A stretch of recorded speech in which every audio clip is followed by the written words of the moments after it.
Class 12 semester 3 এর একটা important বিষয়, ইম্পর্টেন্ট গ্রামাটিক্যাল জায়গা যেটা নিয়ে আমাদের মধ্যে একটা কনফিউশন থাকতে পারে, আর সেটা হচ্ছে সিনথেসিস অফ সেন্টেন্সেস।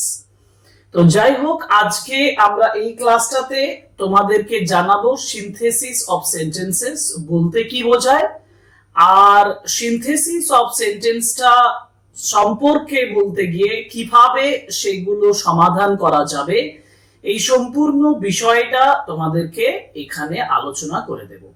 সুতরাং ক্লাসটা প্রথম থেকে শেষ পর্যন্ত যদি তুমি করে থাকো, তাহলে সিনথেসিস অফ সেন্টেন্সেস যে গ্রামার তোমাদের সিলেবাসে আছে সেই সম্পর্কে কোনো সমস্যা হবে না। তবে একটা কথা বলে রাখি, যে সিনথেসিস অফ সেন্টেন্স বলতে যেটা বোঝায় সেটা হচ্ছে জয়নিং অফ সেন্টেন্সেস। ধরো সেন্টেন্স জয়েন করতে বলবে, সেটা জয়েন করার পরে আমাকে দু ধরনের ইনস্ট্রাকশন দিতে পারে। একটা হচ্ছে সিঙ্গেল সেন্টেন্স তৈরি, মানে একটি সেন্টেন্স, যে সেন্টেন্সটা বিভিন্ন ধরনের হতে পারে, তাতে সিম্পল হতে পারে, কমপ্লেক্স হতে পারে বা কম্পাউন্ড সেন্টেন্স হতে পারে। আবার আরেক ধরনের সেন্টেন্স যেটা সিম্পল স্পেসিফিক্যালি বলতে পারে, কমপ্লেক্স স্পেসিফিক্যালি বলতে পারে এবং কম্পাউন্ড স্পেসিফিক্যালি করতে পারে। কিন্তু যেটা তোমাদের সবথেকে বেশি গুরুত্বপূর্ণ বা যেটা সবথেকে বেশি মনোযোগ দেওয়া দরকার, এই গ্রামাটিক্যাল কোয়েশ্চেন গুলো এমসিকিউ আকারে থাকবে সেটা নিশ্চিত, কিন্তু কিভাবে সঠিক উত্তরটা বেছে নেব, কিভাবে আমি জয়েনিং করব, কিভাবে আমি সিম্পল সেন্টেন্স করব, কমপ্লেক্স করব, কম্পাউন্ড করব, এই সম্পূর্ণ বিষয়টাই আছে সিনথেসিস অফ সেন্টেন্সের ক্ষেত্রে। সুতরাং চলো এই ক্লাসে আমরা তাহলে জয়েনিং শিখে নিই, কিভাবে সিম্পল সেন্টেন্স করব, কিভাবে কমপ্লেক্স সেন্টেন্স করব এবং কিভাবে কম্পাউন্ড সেন্টেন্স করব, এর বেসিক নলেজটা আমি এই ক্লাসে দেব। এর পরের ক্লাসগুলো তোমাদের জন্য নিয়ে আসবো বিভিন্ন টেক্সচুয়াল যে গ্রামার, যেখান থেকে জয়েনিং এবং বিভিন্ন টাইপের যে সেন্টেন্স মেকিং আসবে সেগুলো আলোচনা করব। So welcome to English Edition channel, and this is a very important topic, synthesis of sentences, class 12 semester 3.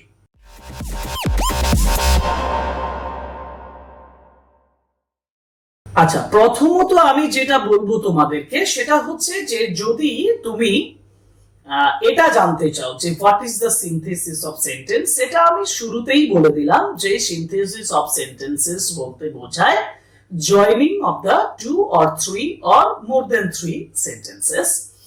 এখন জয়নিং করার পরে আমি একটা সিঙ্গেল সেন্টেন্স বানাতে পারি, আমি একটা সিম্পল সেন্টেন্স বানাতে পারি, আমি একটা কমপ্লেক্স বানাতে পারি, কম্পাউন্ড সেন্টেন্স বানাতে পারি।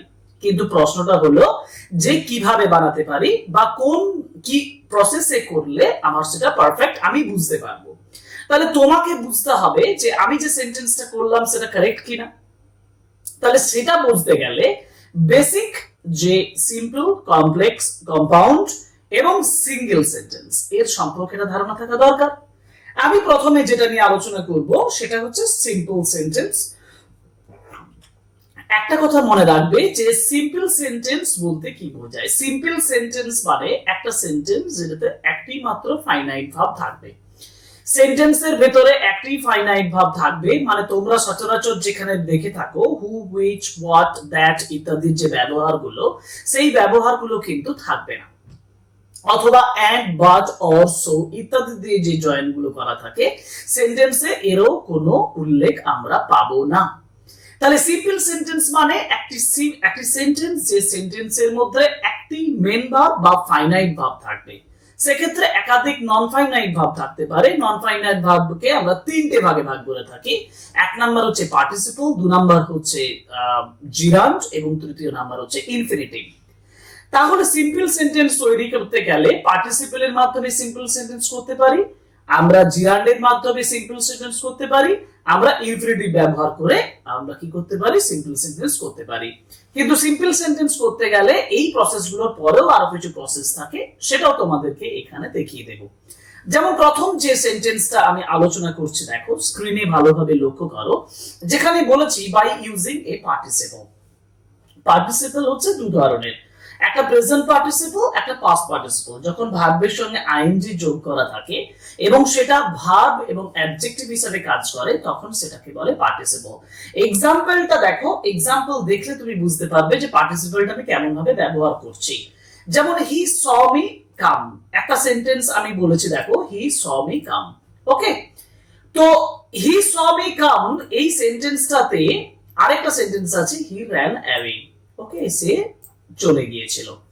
এখন আমি যখন এখানে পার্টিসিপেল ব্যবহার করব, এই যে দেখো স আছে, এই স এর প্রেজেন্ট ফর্ম হচ্ছে সি, এর সঙ্গে আইএনজি ব্যবহার করব, মানে seeing me come he ran away. দেখো এখানে ব্যবহার করছি seeing me come he ran away, এটা হচ্ছে পার্টিসিপেলের ব্যবহার।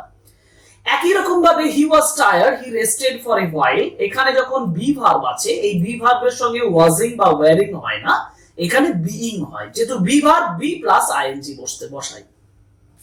তাহলে he was tired he rested for a while, being tired he rested for a while. আমি একটা বেসিক কনসেপ্ট দিচ্ছি, অতএব বেশি ডিটেলসে যাব না, জাস্ট তোমাদেরকে বোঝাচ্ছি, কারণ তোমরা মাধ্যমিক পাস করে গেছো অলরেডি।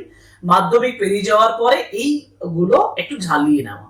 ওকে, আচ্ছা, পার্টিসিপেল দিয়ে যখন আমি একটা সিম্পল, তাহলে যে সেন্টেন্সটা আমি এখানে তৈরি করলাম seeing me come he ran away, এই সেন্টেন্সটার ভিতরে একটি ফাইনাইট ভার্ব আছে, সেটা হচ্ছে র্যান, আর এই সেন্টেন্সের ভিতরে যে নন ফাইনাইট পার্টিসিপলটা রয়েছে সেটা হচ্ছে সিইং, আর বিইং হচ্ছে পার্টিসিপল, এখানে রেস্টেড হচ্ছে ফাইনাইট ভার্ব। এটি একটি সিঙ্গল সেন্টেন্স।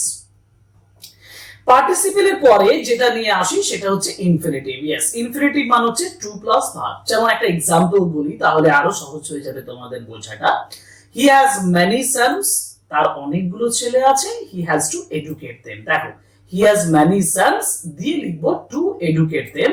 এখানে এই যে টু এডুকেট কথা রাত দেম ব্যবহার করব না, এই যে টু এডুকেট ব্যবহার করলাম, টু প্লাস ভার্ব ইনফিনিটিভ ব্যবহার করলাম, এবং এটা কিন্তু নন ফাইনাইট হয়ে গেল। এখানে ফাইনাইট হচ্ছে হি হ্যাজ, ফাইনাইট ভার্ব যেটা সেটা হি হ্যাজ, অতএব একটি ফাইনাইট ভার্ব আছে, এটা একটি সিম্পল সেন্টেন্স।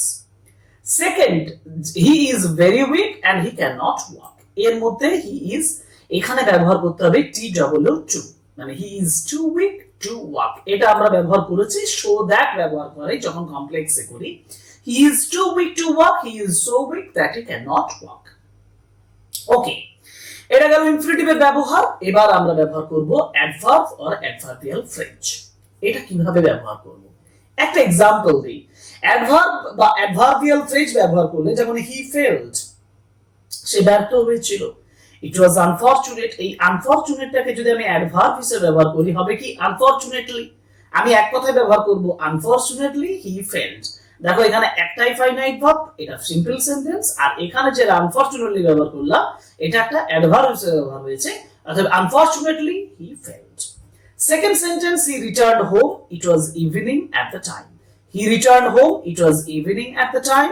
হি রিটার্নড হোম, এবার আমি যখন ব্যবহার করব, এখানে তো আর আমি ইভিনিংটাকে আমি অ্যাডভার্বে নিয়ে যেতে পারবো না, আমি বলবো ইন দ্য ইভিনিং, এটা অ্যাডভার্বিয়াল ফ্রেজ হয়ে যাবে। তাহলে he returned home in the evening, এখানে আমরা অ্যাডভার্বিয়াল ফ্রেজ ব্যবহার করলাম এবং এটা একটা সিম্পল সেন্টেন্স হয়ে গেল।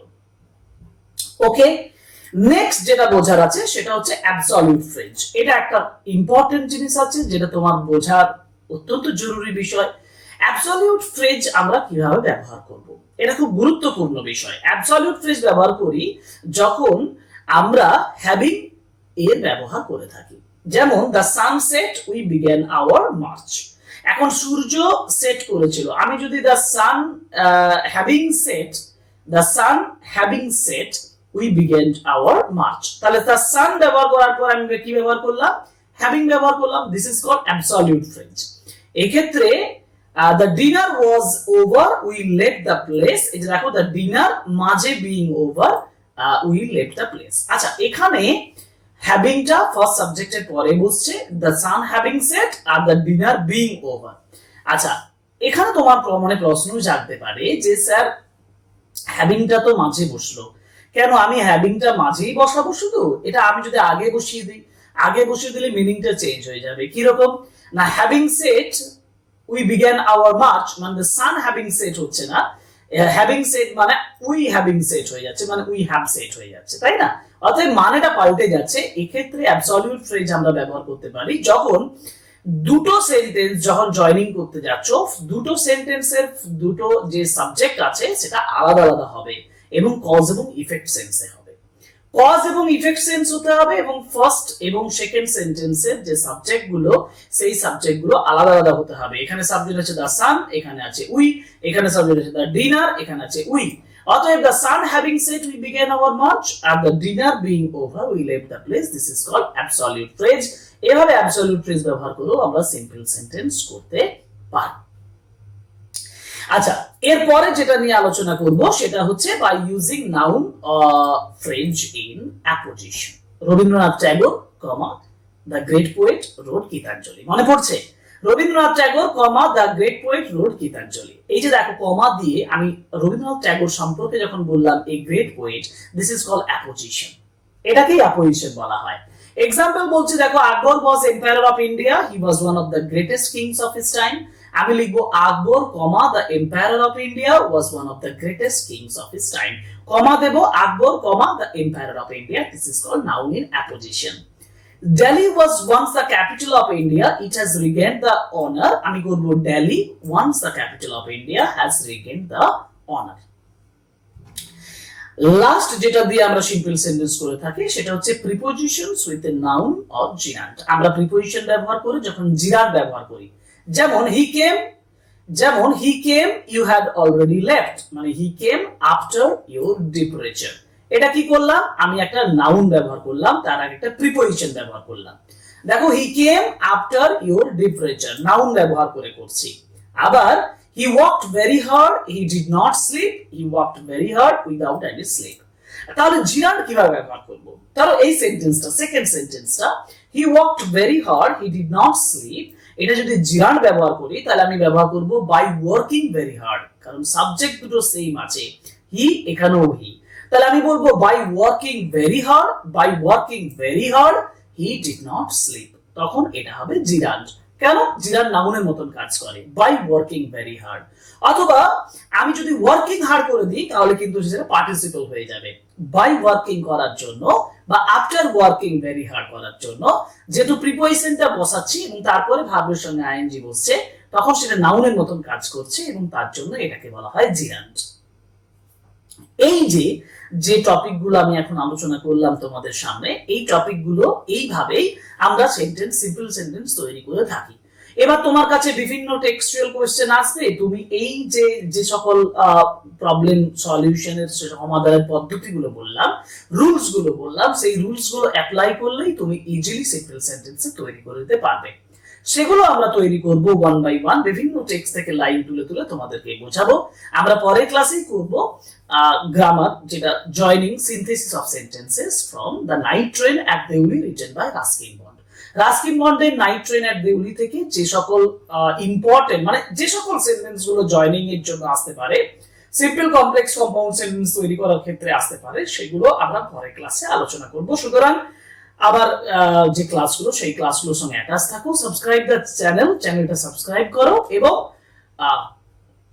আমাদের সঙ্গে জুড়ে যাও, ক্লাসগুলো করে থাকো। এই ক্লাসগুলো আশা করি তোমাদের পক্ষে যথেষ্ট বেনিফিশিয়াল হবে, এই আশাটা আমি করছি। যাই হোক, আমি এখানে তোমাদেরকে বোঝালাম কিভাবে সিম্পল সেন্টেন্স করতে হয়, কিন্তু সিম্পল সেন্টেন্স করার পরে আমার খুব গুরুত্বপূর্ণ একটা বিষয়ে চলে যাব, সেটা হচ্ছে কমপ্লেক্স সেন্টেন্স। এখন কমপ্লেক্স সেন্টেন্সের ক্ষেত্রে কি হয়? কমপ্লেক্স সেন্টেন্স মানে কি? কমপ্লেক্স সেন্টেন্স মানে একটা সেন্টেন্স যেখানে একটি প্রিন্সিপাল ক্লজ থাকবে আর একাধিক বা একটি সাবঅর্ডিনেট ক্লজ থাকবে। আমি আবার বলছি, কমপ্লেক্স সেন্টেন্স মানে একটি প্রিন্সিপাল ক্লজ থাকবে, একটা একাধিক সাবঅর্ডিনেট ক্লজ থাকবে। যখন কমপ্লেক্স সেন্টেন্স করি, প্রিন্সিপাল ক্লজটা পরে যে সাবঅর্ডিনেট ক্লজটা থাকবে সেটা একটা নাউন ক্লজ হতে পারে, অ্যাডজেক্টিভ ক্লজ হতে পারে, অ্যাডভার্ব ক্লজ হতে পারে। কিন্তু আমাদের অধিকাংশই প্রশ্ন হচ্ছে, স্যার এটা আমি বুঝবো কিভাবে? আমি নাউন ক্লজ করছি না, আমার তো প্রশ্ন নাউন ক্লজ অ্যাডজেক্টিভ ক্লজ দিয়ে থাকবে না। আমার প্রশ্ন হচ্ছে আমি কিভাবে একটি নাউন ক্লজ করতে পারি, কিভাবে অ্যাডজেক্টিভ ক্লজ করতে পারি, অ্যাডভার্ব ক্লজ করতে পারি এবং একটা কমপ্লেক্স সেন্টেন্স তৈরি করে নিতে পারি। সেই পদ্ধতিটার জন্য আমি পরের স্টেপ যাই, যেখানে আমি তোমাদেরকে খুব সহজভাবে সহজ কতগুলো ওয়ার্ডস, যেগুলো রিলেটিভ প্রোনাউন্স ব্যবহার করা দেখিয়েছি, যেগুলো দিয়ে আমি একটা নাউন ক্লজ তৈরি করতে পারবো এবং একটা কমপ্লেক্স সেন্টেন্স বানাতে পারবো। আমি একটু দেখো, স্ক্রিনে দেখো, বলেছি use that, what, whatever, who, whether, if, how, why, etc. এখন এইগুলো দিয়ে আমি একটা কি করতে পারি, একটা ক্লজ করতে পারি। যেমন he is honest, I know it, এটা খুব সোজা, I know that he is honest. এই যে দ্যাট এর ব্যবহার করেছি, এটা একটা রিলেটিভ প্রোনাউন। এই রিলেটিভ প্রোনাউন দ্যাট ব্যবহার করে আমি অরিজিনালি এটা একটা নাউন ক্লজ করেছি, কারণ দ্যাট হি ইজ অনেস্ট। এই নাউন ক্লজ করেছি মানে আই নো এটা একটা principal clause, that he is honest এটা একটা নাউন ক্লজ, সাবঅর্ডিনেট ক্লজ। অতএব এটা চোখ মুছে আমি বলবো this is a complex sentence. আমাকে কমপ্লেক্স সেন্টেন্স করা মানে ওই যে যেগুলো বললাম, that, what, whatever, who, weather, if, how, why, এগুলো সব ব্যবহার থাকবে, তবেই সেটি কমপ্লেক্স সেন্টেন্স হবে। এবার she will come that is certain, মানে that she will come is certain. খুব ইজি কতগুলো এক্সাম্পল আমি দিয়ে দিলাম এখানে, একটু চেক করে নেবে। এরপরে দেখো who, whom, whose, which, that, where, when. আরো একবার বলি, who, whom, whose, which, that, where, when, এগুলোরও ব্যবহার করতে পারি। কিভাবে করব? I met a girl, she sings well, I met a girl who sings well. দেখো হু সিংস ওয়েল এটা কাকে বোঝাচ্ছে? গার্লটাকে বোঝাচ্ছে। গার্ল একটি নাউন, নাউনকে যেহেতু বোঝাচ্ছে কোনটা? হু সিংস ওয়েল। নাউন সম্পর্কে যখন বোঝানো হচ্ছে তখন এটাকে বলা হয় কি? adjective clause বা relative clause। অতএব I met a girl who sings well, I met a girl who sings well, who দিয়ে আমি এখানে করেছি relative clause বা adjective clause। কিন্তু যাই করি না কেন এটা একটা কমপ্লেক্স সেন্টেন্স, কারণ I met a girl এটা একটা principal clause, who sings well এটা একটা সাবঅর্ডিনেট ক্লজ। আর প্রিন্সিপাল ক্লজ, সাবঅর্ডিনেট ক্লজ থাকা মানেই সেটা একটি কমপ্লেক্স সেন্টেন্স, একেবারে চোখ মুছে। নেক্সট সেন্টেন্স যেটা বলেছি, this is the house, my father built it, this is the house, that my father built বা which my father built। এখানে that বা which টা ব্যবহার করা হয়েছে রিলেটিভ প্রোনাউন হিসাবে, এবং এটা একটা অ্যাডজেক্টিভ ক্লজ এবং কমপ্লেক্স সেন্টেন্স। ঠিক আছে, অ্যাডভার্বিয়াল ক্লজ সম্পর্কে একটা ছোট্ট ধারণা আমাদের নেওয়া দরকার। অ্যাডভার্বিয়াল ক্লজ মানে হচ্ছে যে ক্লজটা অ্যাডভার্বের মতন কাজ করবে। প্রিন্সিপাল ক্লজ থাকবে এবং অ্যাডভার্বিয়াল ক্লজ তৈরি করে একটা কমপ্লেক্স সেন্টেন্স তৈরি হবে। এক্ষেত্রে আমরা কি কি ব্যবহার করতে পারি? অ্যাডভার্বিয়াল ক্লজ তৈরি করার ক্ষেত্রে আমরা ব্যবহার করতে পারি when ব্যবহার করতে পারি, while ব্যবহার করতে পারি, before ব্যবহার করতে পারি, after ব্যবহার করতে পারি, since, because, if, although, as, unless, এগুলো নোট করো ভালোভাবে। when, while, before, after, since, because, if, although, as, unless এগুলো সব ব্যবহার করে আমি করতে পারি কি? আমি করতে পারি একটি কমপ্লেক্স সেন্টেন্স যেটা সাবঅর্ডিনেট এবং অ্যাডভার্বিয়াল ক্লজ। যেমন he was tired, he went to bed, he went to bed because he was tired। এই যে because he was tired এটা একটা অ্যাডভার্বিয়াল ক্লজ, এটা একটা complex sentence. I reached the station, the train left, I reached the station, the train left after I reached the station। এখানে after I reached the station this is adverbial clause এবং সেন্টেন্সটা হচ্ছে complex sentence. It rains, he won't go out, if it rains, he won't go out, if it rains এটা একটা subordinate adverbial clause and this is an example of complex sentence। আশা করি বোঝা গেল। আমি তো একটু টাচ দিয়ে যাচ্ছি, যার জন্য আমি একটু স্পিডে বলছি, আশা করি তোমরা বুঝতে পারছো। এরপর যে অংশটা আসে সেই অংশটা হচ্ছে কম্পাউন্ড সেন্টেন্স, মানে আমাকে শিখতে হবে এবার কম্পাউন্ড সেন্টেন্স কিভাবে তৈরি হয়। আগে তো বলো কম্পাউন্ড সেন্টেন্স কাকে বলে? কম্পাউন্ড সেন্টেন্স মানে এক বা একাধিক প্রিন্সিপাল ক্লজ যখন মাঝে একটা কোঅর্ডিনেটিং কনজাংশন দিয়ে জয়েন করা থাকে। কোঅর্ডিনেটিং কনজাংশন মানে কি কি দেওয়া থাকতে পারে? এন্ড থাকতে পারে, বার থাকতে পারে, অর থাকতে পারে, শো থাকতে পারে। এগুলো দিয়ে যখন জয়েন করা থাকবে তখন সেটাকে কম্পাউন্ড সেন্টেন্স বলে। তাহলে খুবই সোজা একটা বিষয়। কম্পাউন্ড সেন্টেন্স মানেই হচ্ছে যেটা two more independent clauses are joined by coordinating conjunctions, যেগুলো হচ্ছে and, but, or, so, yet, for, not. আবার বলছি, and, but, or, so, yet, for, not. Okay, আমরা এক্সাম্পল দেখি। এক্সাম্পল হচ্ছে he got up early, he got up early, we went for a walk। He got up early and he went for a walk। Next example, he is rich, he is not happy, he is rich but he is not happy। দেখো আমরা এখানে but এর ব্যবহার করেছি আর এখানে and এর ব্যবহার করেছি। এরকম ভাবে and, but, or, show, yet, for, not এইগুলো ব্যবহার করে আমরা যেটা তৈরি করতে পারি সেটা হচ্ছে কম্পাউন্ড সেন্টেন্স। এবং আমাদের কিভাবে এটা তৈরি হচ্ছে সেটা সম্পর্কে একটা ধারণা থাকা দরকার। Study hard, you will fail, study hard or you will fail. It was raining, we cancelled the match. It was raining, so we cancelled the match. এটা শো ব্যবহার করা হয়েছে। Next, he did not speak, he did not smile, he did not speak, nor did he smile. অথবা আমি বলতে পারি he neither spoke nor smiled. বিভিন্ন ভাবে এটা করতে পারি। যাই হোক, এই হচ্ছে আমাদের একটা সংক্ষিপ্ত আলোচনা, synthesis of sentences, and this is exclusively for the students of class 12 semester 3। একটা সংক্ষেপে আমি জয়নিং এর সম্পর্কে একটা আলোচনা, সংক্ষিপ্ত আলোচনা করে দিলাম। এই ক্লাসটা অতি অবশ্যই ফলো করো, প্রথম থেকে শেষ পর্যন্ত দেখো। আগে সমস্ত বিষয় গড়গড় করে তোমার মনে চলে আসবে, আর তারপরে তুমি 1 বাই 1 গ্রামার ক্লাস যেগুলো জয়নিং এর উপরে হবে সেগুলো করতে থাকো। সুতরাং আজ এই পর্যন্তই।